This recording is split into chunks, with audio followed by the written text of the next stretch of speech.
The entire lecture hall went silent. Not the comfortable silence of students listening. The wrong kind of silence. The kind that happens when someone says something they shouldn't. Instructor Velthar stood frozen at the holographic display. His 3 eyes blinked in sequence, a sign of confusion among the Cathari species. Behind him, the ancient Voryx ceremonial blade rotated slowly. Beautiful, elegant, 10,000 years old. A relic from the first expansion. The human in the 3rd row, a young woman named Riley Torres, had her hand still raised. "I'm sorry," she said. "Could you repeat that?" Velthar's translator chirped. I asked no question, Cadet Torres." "No, I know," Riley said. She leaned forward. "I asked you a question. Why is the balance point so far forward? That's terrible for combat." Silence again, this time longer. The Matharian student beside her shifted away slightly. His scales rippled with second-hand embarrassment. In the back row, a Gresh instructor observing the class made a clicking sound. Disapproval. Riley didn't notice. She was still looking at the blade. "And the edge geometry," she continued. "It's ground at 40 degrees. Maybe more. That would bind in bone immediately. You'd never get it out in a real fight." Velthar's mandibles twitched. "Cadet Torres," he said carefully. "This is Galactic Military History 301. We're examining the cultural significance of—" "Right, but you called it a weapon," Riley interrupted. "You said the Voryx used these in the border wars. I'm just asking, how? Practically speaking, how did anyone fight with these?" She wasn't being rude. That was the strange part. Her tone was genuinely curious, respectful even. But the question itself, that question had just broken something. Something the rest of the galaxy had agreed never to examine too closely. And Riley Torres had no idea what she'd just done. Humans had been part of the Galactic Coalition for 12 years. 12 years of confusion. See, humanity arrived in the galaxy with a reputation. Word had spread before official contact. Stories from the edge colonies, rumors from trade stations. Earth was a death world. Everyone knew that. Gravity too high, atmosphere too rich, predators too aggressive, diseases too adaptive. The humans who survived there had to be tough, but tough meant one thing to the galaxy. It meant durable, resilient, hard to kill. It didn't mean dangerous. Those are different concepts. The galaxy had seen death worlders before. The Kresh came from a planet with acid rain. The Borthan evolved in crushing gravity. The Sheskai home world had 18 apex predators. All of them were tough. None of them were particularly scary. Because toughness is about survival. Danger is about making others not survive. And the galaxy had mostly forgotten the difference. For 60,000 years, galactic civilization had been stable. Peaceful, mostly. Wars happened, sure. Border disputes, resource conflicts, but actual combat. The kind where individuals tried to kill other individuals with handheld implements. That was ancient history. Most species had evolved past it, or so they thought. Then humans showed up, and they had questions. Weird questions. Questions about things no one had thought about in millennia. Why don't your soldiers carry sidearms? What's the reload time on your standard pulse rifle? Why aren't your bunkers reinforced against vertical assault? How do you clear buildings in urban warfare? The answers were always the same. We don't do that anymore. We don't need that. That's barbaric. That's primitive. And humans would nod, and then do something that worked anyway. In the academy, human cadets were different. Not in the big ways. They learned the material, passed the tests, followed regulations, but in the small ways, the strange ways. Like Riley Torres, sitting in Military History 301, looking at a 10,000-year-old ceremonial blade, and asking why it was balanced wrong. Velthar tried to move on. The Voryx blade, he said, represents the pinnacle of pre-coalition metallurgy. Note the iridescent folding pattern in the metal. Each blade took 6 cycles to forge. They were awarded only to... But did they work? Riley asked. Velthar stopped mid-gesture. I'm sorry. In combat, did these blades actually work? Because I'm looking at the tang, she pointed, and that looks really thin. I'd be worried about catastrophic failure if you hit anything solid. A Venn student 2 rows up turned around. His facial tendrils curled with amusement. It's ceremonial, he said. Obviously, it's not meant for actual fighting. Except Instructor Velthar said the Voriks used them in the border wars, Riley replied. She wasn't argumentative, just persistent. Against the Hresh incursions, 300 engagements over 17 years, those were real battles. Correct, Velthar said stiffly. So they fought with these? The historical records indicate... Can I see the grip angle? Velthar blinked all 3 eyes again. The hologram rotated. Riley squinted at it. Then she made a gesture. Her personal datapad projected a wireframe overlay onto the hologram. Okay, so, she said, if I'm reading this right, the handle angle forces your wrist into about 20 degrees of extension. You'd fight with a bent wrist. The Voriks gripped differently than... Sure, but look at the leverage. She highlighted part of her overlay. Even accounting for their wrist structure, this concentrates all the impact force right here. She pointed to a spot on the Voriks' skeletal diagram that hung in the corner of the room. It was the equivalent of their forearm, where the bones were thinnest. You'd break your own arm, Riley said. First hard strike, the shock would fracture this bone. Maybe this one too. The lecture hall was completely silent now. Velthar opened his mouth, closed it, opened it again. The historical records, he said slowly, indicate that Voriks warriors were frequently injured in combat. We attributed this to the intensity of... They were hurting themselves with their own weapons, Riley said. She said it like she was solving a math problem, not like she was casually dismantling 10,000 years of accepted military history. This is beautiful, she continued. She gestured at the blade. I mean really beautiful. The craftsmanship is incredible. But as a weapon, this is... I'm sorry, but this is terrible. This would get you killed. Velthar's translator made a sound it had never made before. A kind of digital wheeze. Cadet Torres, he said quietly. You will remain after class. Riley stayed behind. So did 3 other instructors. She realized this was serious when Commander Thresakan entered, the Gresh combat doctrine specialist. His carapace was scarred from actual military service, old-school military service, the kind that didn't happen anymore. Cadet Torres, Velthar began. Your observations today were unusual. I'm sorry if I was disrespectful, Riley said immediately. I didn't mean... You weren't disrespectful, Thresakan interrupted. His voice was like gravel in a metal tube. You were accurate. Riley blinked. Thresakan moved to the holographic display.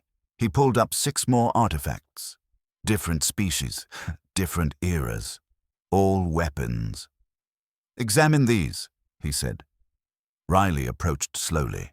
Her eyes moved from blade to blade. This one's too heavy, she said, pointing, at least twice the optimal weight. You'd fatigue in minutes. The Cathani prized weapons that displayed strength, Velthar offered. Which means they prized losing fights, Riley replied. She moved to the next one. This one has the edge on the inside curve. That's... I don't even know how you'd use that effectively. You'd have to cut by pulling, but the angle would make you expose your entire arm and torso. She went down the line. Every blade had problems. Fundamental, fatal problems. Why are you showing me these? Riley asked finally. The instructors exchanged glances. Because, Thresakan said, you identified in 30 seconds what the Academy's Historical Weapons Department has somehow missed for 200 years. He pulled up a new display. Combat statistics, ancient wars, pre-coalition conflicts.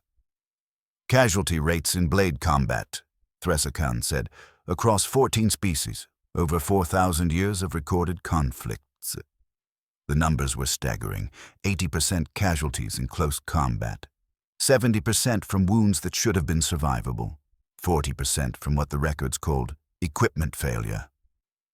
We always attributed this to the brutality of pre-modern warfare, Velthar said quietly, to lack of medical technology, to cultural factors we couldn't understand. But, Riley prompted. But you're suggesting something different, Thresakan said. You're suggesting they were terrible at this. Riley hesitated. This felt like a trap. I'm suggesting, she said carefully, that maybe these weapons weren't actually designed for combat. Maybe they were always ceremonial, and we've been misreading the records. No, Thresakan said. The records are clear. These were used in warfare, extensively. He pulled up battle diagrams, tactical formations, training manuals. All of it looked wrong to Riley's eyes. They were fighting, Thresakan said. They just had no idea what they were doing. Permission to speak freely? Riley asked. Granted, Thresakan said. How is that possible? Riley spread her hands. I mean, fighting isn't that complicated. You practice. You learn what works. Evolution should have, Thresakan agreed, but didn't. He opened a new file. Earth history. Your species, he said, has been in continuous warfare for your entire recorded history. Yes? Unfortunately, yes. 60,000 years of human civilization. How many years of peace? Riley thought about it. I don't think there's ever been a year when someone wasn't fighting somewhere. Correct. Thresakan pulled up comparison data. The Vorics, 300 years of warfare, total, in their entire million-year history. The Cathani, 17 wars in 200,000 years. The Matharians, 6 conflicts in their entire recorded existence. He let that sink in. The galaxy, Velthar said softly, has been mostly peaceful for a very, very long time. Wars happened, but rarely. Conflicts were resolved through negotiation, arbitration, economic pressure. And when wars did happen, Riley asked. They were brief, Thresakan said. Clumsy. Casualties were high because no one really knew what they were doing, but it didn't matter because it would be another 10,000 years before the next war. He zoomed in on human history. The Bronze Age, the Iron Age, the Classical Period, the Medieval Era, the Industrial Revolution, the World Wars, the Modern Era, continuous continuous conflict. You never stopped, Thresakan said. Your species never had 10,000 years to forget. You never had the luxury of making warfare ceremonial, theoretical, abstract. Every generation of humans, Velthar added, learned combat from the generation before, adapted it, refined it, perfected it. You've had 60,000 years of continuous optimization, Thresakan said, selecting for what works, discarding what doesn't. Every human weapon, every human tactic, every human combat doctrine has been tested against actual human resistance. He gestured to the alien blades. These, he said, were designed by species who hadn't fought a war in 10,000 years. They designed weapons based on aesthetics, tradition, symbolism. They had no feedback loop, no evolutionary pressure, no reason to make them actually work. Riley stared at the display. So when you look at these, Thresakan continued, and immediately see what's wrong, that's not because you're smart. That's because you're human. Your brain has inherited 60,000 years of combat optimization. It's instinctive. But, Riley said slowly, if this is true, if galactic warfare has always been this inefficient... She trailed off.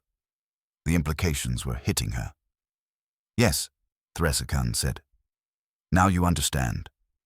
Thresakan opened a classified file. 3 years ago, he said, The Coalition War College ran a simulation, human military tactics versus historical galactic conflicts. I never heard about this, Riley said.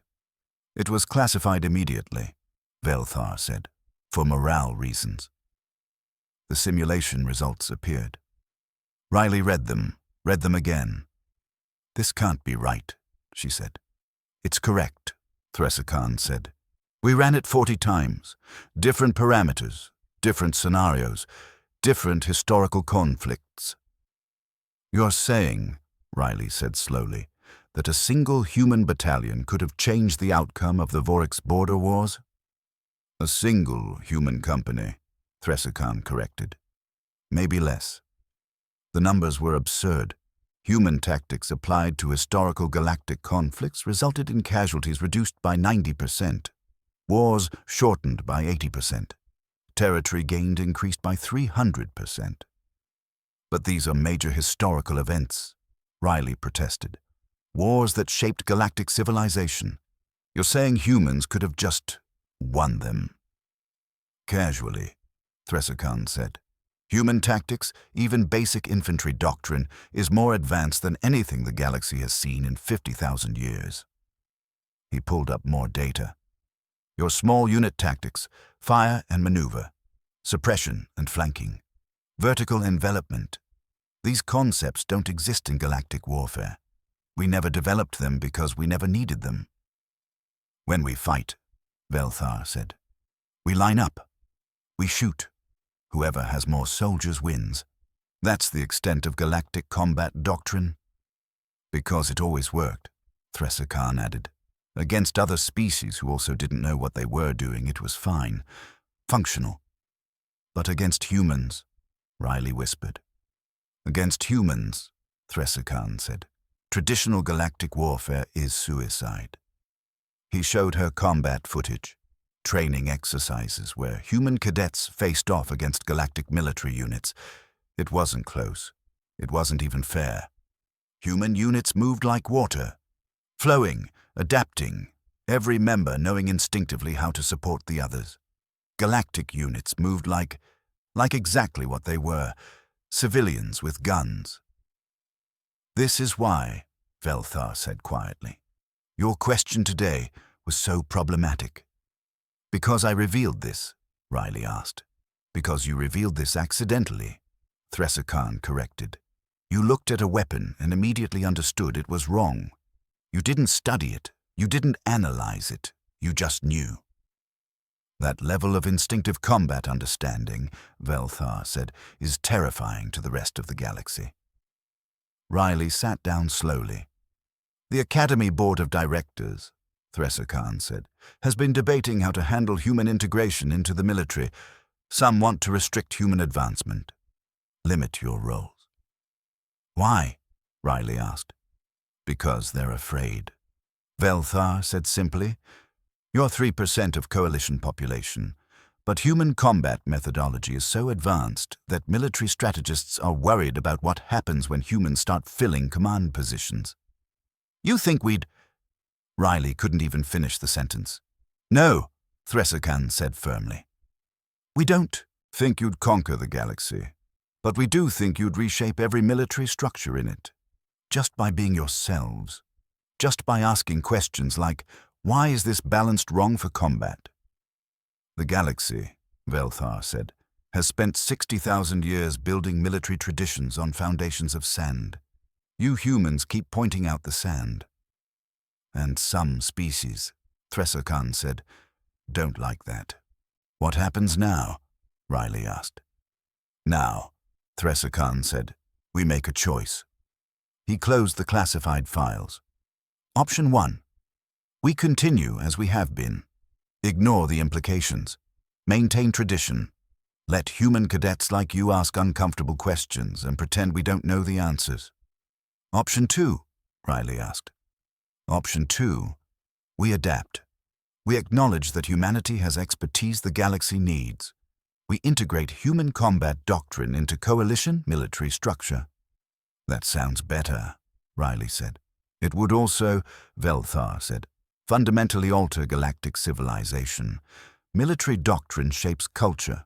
Culture shapes society. If we adopt human warfare methodology, we don't just change how we fight. We change who we are. Riley was quiet for a moment. "Can I ask something?" she said finally. "Of course," Thresakan said. "Why hasn't there been a major galactic war since humans arrived?" The instructors exchanged glances.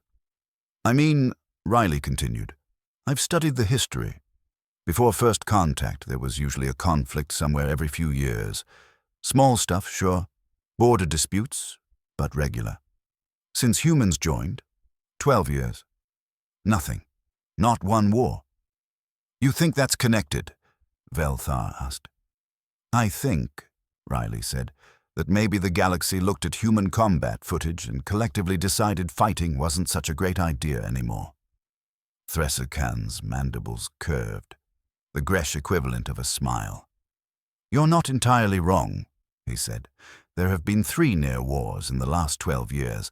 All of them de-escalated rapidly once human military advisors were assigned to coalition peacekeeping forces." "We didn't do anything," Riley said. "Humans weren't involved in any combat." "No," Threskan agreed. "But everyone knew you were there. Everyone knew what you could do. That was enough." He pulled up diplomatic records. The Thresh sovereignty and the Ben Collective almost went to war 2 years ago. It was about to happen. Then the coalition assigned a human tactical team to the border region as observers. "What happened?" Riley asked.